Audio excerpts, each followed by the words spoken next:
বিশ্ব বাণিজ্যের অন্যতম ব্যস্ত জলপথ লোহিত সাগর ও বাব-এল মানদেব প্রণালীতে ইয়েমেনের হুতি বিদ্রোহীদের অবরোধের কারণে পরিস্থিতি এখন বেশ জটিল। এই অবরোধের মুখে পড়ে এরই মধ্যে সৌদি আরবের অন্তত ৮টি তেলবাহী ট্যাঙ্কার তাদের গতিপথ বদলাতে বাধ্য হয়েছে।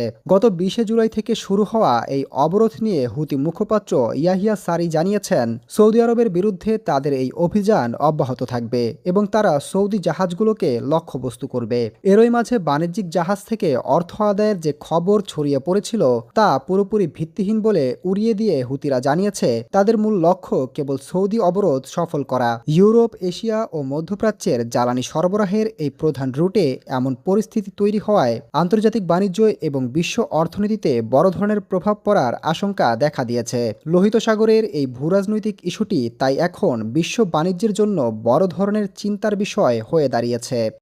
Desk report, global math.